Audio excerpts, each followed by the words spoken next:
What's up, Keep Pounding crew? We're back today with another video. Keep pounding. Today's topic is the third round pick that we traded up for in the NFL draft. If you like the video, if you like the content, if you like the streams, hit that like button, hit that sub button, hit that bell, select all, leave a comment down below if you feel like doing so. And don't forget to check out the Facebook group page. Keep pounding in all caps for in-game posts, polls, opinions, and reactions to NFL news, as well as stream schedules and video schedules. Let's get into this. Now, Matt Corral, battle tested in the SEC. I like him. However, I don't like what we had to give up for him.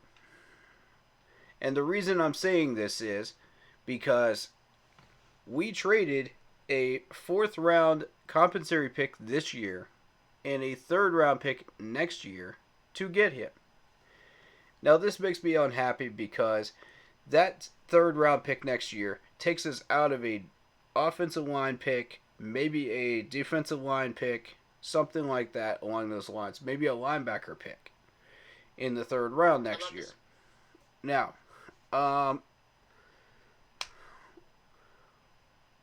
why I'm also not thrilled with this is because of the fact that Kevin Avery has told me that there were 2 other teams that were going to trade up for Matt Corral at the time that we got him. So, in retrospect of that information, yes, we made the right decision, but how much is that going to cost us down the line in the 3rd round next year? We'll see. Are we going to get any compensatory picks? Are we going to move people to get a pick later on in the 3rd round next year? You know, those are things you have to consider. So there's a lot that could play into next year's draft with that trade. Yes, we got our backup quarterback. But based on what was on the board, you're looking at Sam Howell, Carson Strong, and Zappe.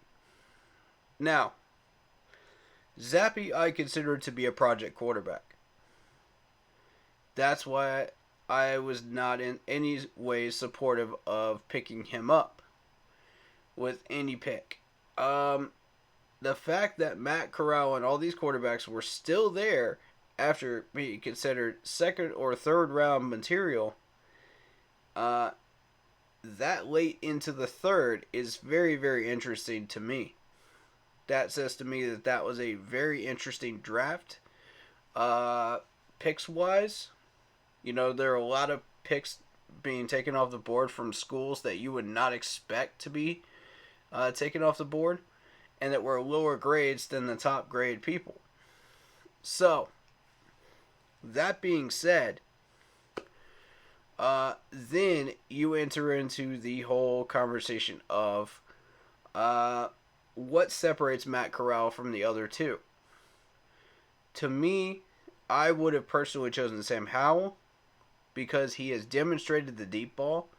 Matt Corral is a question mark because you're not entirely sure that he can throw the deep ball accurately. And then you have Carson Strong, who has demonstrated that he can be a game manager. That being said, what checks the boxes for Matt Corral may not check the boxes for the other 2. Meaning that, you know, you talk about quarterbacks that can run when necessary. Can they break tackles when they run? Malik Willis has demonstrated he can do that. You move on down into the list here. You've got Sam Howell, who may or may not be able to do that. Probably not.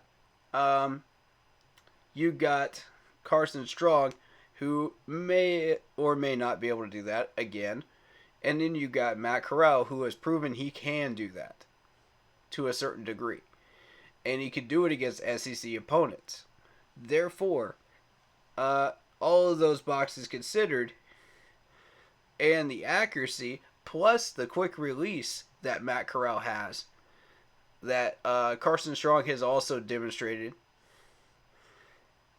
that puts Matt Corral at the level that you're looking for of a number 2 quarterback.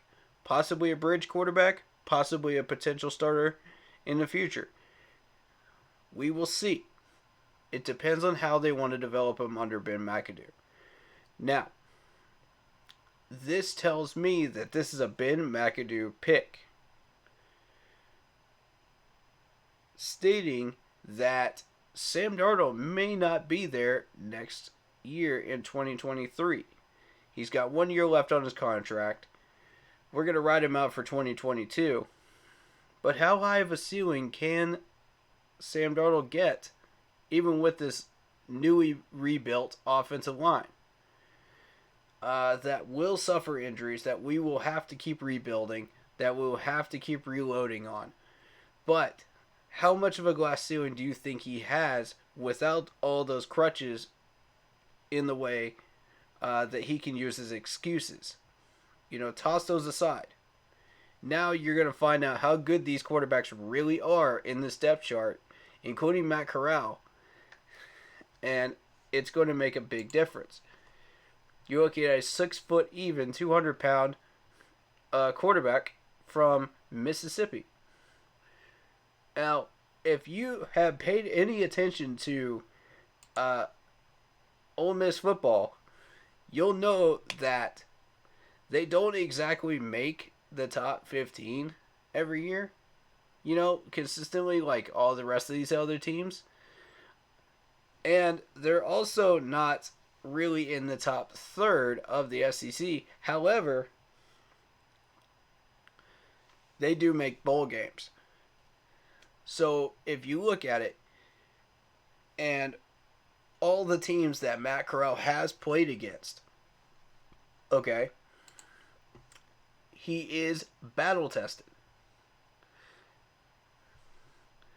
He's played against Alabama. He's played against Georgia. He's played against some of the best in the SEC. Consistent winners, and he's put up good numbers. As you can see on your screen, which I am loading up right now, his stats. We don't have any NFL information. However, we're going to look at his last few years at Ole Miss. Now, passing-wise, you're looking at a 72.7 completion percentage. That's 16 of 22. That's against SEC teams. 239 yards, 2 touchdowns, 1 pick last year.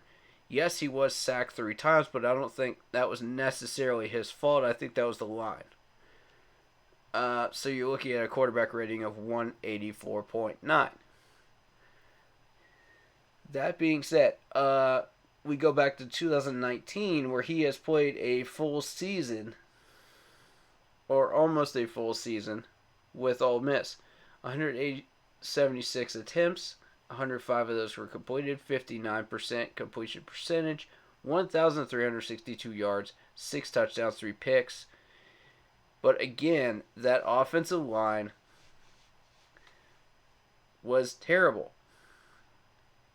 It was way worse in 19 than it was in 18. Therefore, it got gradually worse, as you can see the sack numbers here. Maybe a couple of those sacks were on Matt Corral. We don't know for 100% sure, because we weren't watching all those games, right? But you can see that sack count go up to 13 in 19. Then, this is where you really start looking at him and what he can really do. As he plays a full season with Mississippi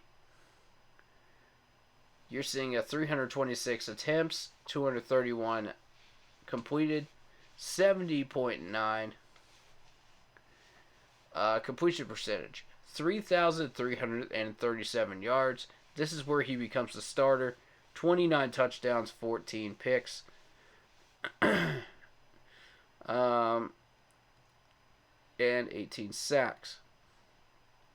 That's a 177.6 quarterback rating. Then you move on to last year, where you got 386 attempts, 262 completed, 67.9 completion percentage, 3,349 yards. Again, echoing what he did the year before. Slightly different, slightly lower completion percentage because of what he was facing schedule-wise. Slightly less touchdown numbers. You got 20 touchdowns versus your 5 interceptions. So this is where he really started to flatten out and really do well.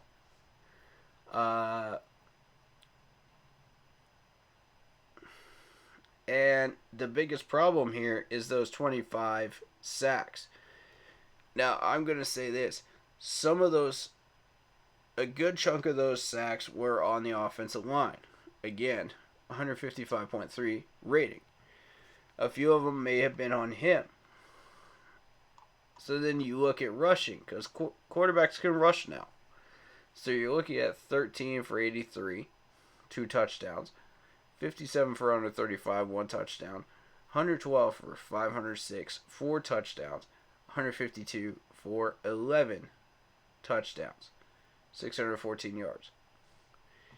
Last year.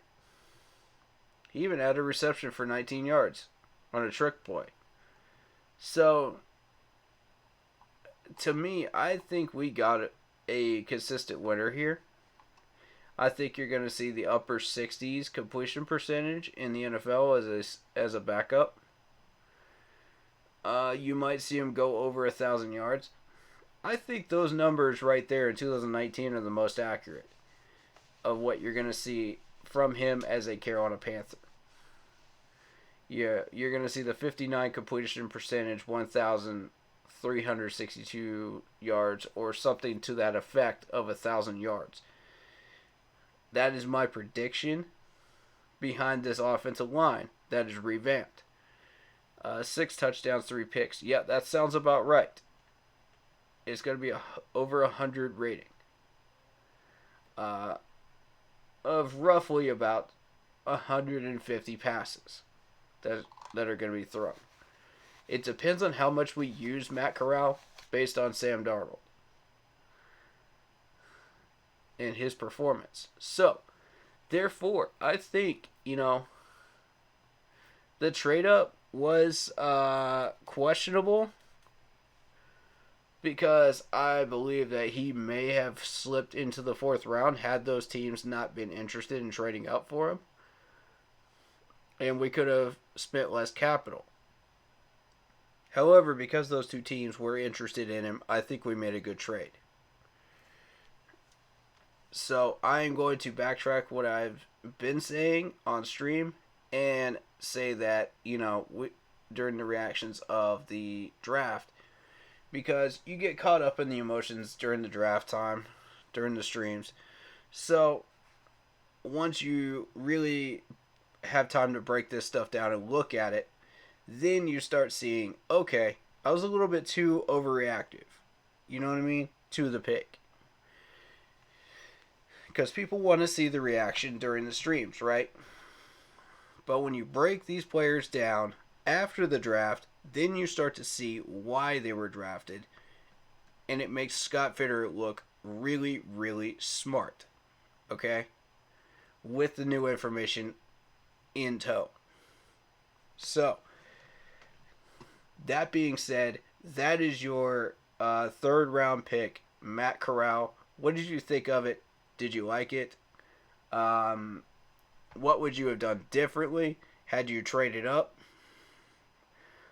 Would that be your choice? Do you think Sam Howell or Carson Strong would have dropped into the 4th for us to spend less draft capital on and be able to pick in the 4th? should we wish to trade up and get maybe a linebacker like Christian Harris or something like that, or Nakobe Dean, whatever was on the board at the time. What would you have done? Leave your reactions down there.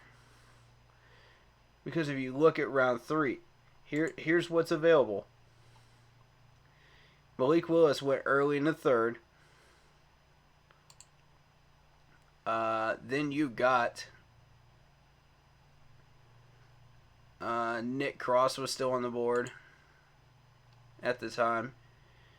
And I believe there was one other guy as well that I liked at that point that was taken off the board too in the 3rd, which was Nakobe Dean.